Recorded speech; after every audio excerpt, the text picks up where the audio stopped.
Depuis les années 70, depuis la France de Bourvil et de Louis de Funès, le développement des émetteurs terrestres de la radio nationale, pour le compte de France Culture, de France Inter notamment, a été systématique, de sorte qu'il y a très peu de portions du territoire où on ne reçoive pas ces deux stations. L'intention du législateur, au début, à l'époque, était de ne pas créer une France des oubliés, sauf que le législateur n'avait pas prévu que ces deux radios, au fil du temps, n'allaient plus représenter le pays tout entier, mais la partie du pays qui donne des leçons à l'autre en permanence, qui voyage à ses frais, qui se moque des pauvres, des ringards, des chasseurs, des chrétiens, des conservateurs, à longueur d'émission.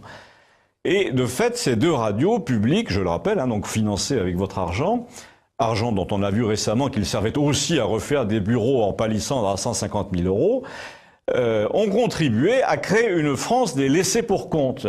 Sauf en matière de diffusion, puisque tout le monde reçoit le signal. Non, je parle des laissés pour compte de la dignité. Et là, ce sont les élites qui ne reçoivent plus aucun signal en provenance de la France de Campagnol. Au fond, c'est même bien pire que si les émetteurs ne fonctionnaient pas ou étaient mal répartis. Ces deux radios, on les entend partout. Il n'y a souvent qu'elles qui passent. Alors les provinciaux qui habitent des coins reculés sont condamnés depuis 40 ans à subir des gens qui n'auraient pas voulu d'eux à leur table, ou alors pour un dîner de cons. D'ailleurs, ils le disent à longueur d'émission. C'est par exemple de France Inter que sont sortis la plupart des humoristes de la gauche d'aujourd'hui. C'est de France Inter que vient la fameuse phrase « On peut rire de tout, mais pas avec n'importe qui ». Eh bien, j'ai une mauvaise nouvelle pour vous. Ce n'importe qui, c'est vous. Enfin, c'est une grande partie d'entre vous. C'est la France qui a du mal à vivre, qui ne sait pas toujours bien s'exprimer et qui se débat avec des problèmes de notes de fioul, de voitures en panne.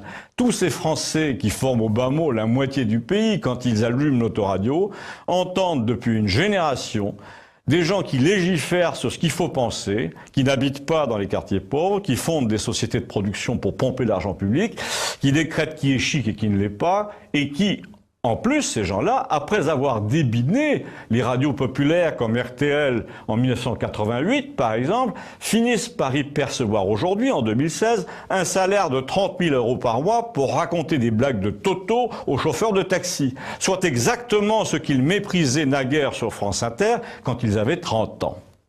Alors vous, qui êtes n'importe qui à leurs yeux, vous qui êtes ceux avec qui on ne peut pas plaisanter de tout, dites-leur que ça tombe bien, parce que la plaisanterie a assez duré. Si vous avez quelque chose à me dire là-dessus, merci de le faire.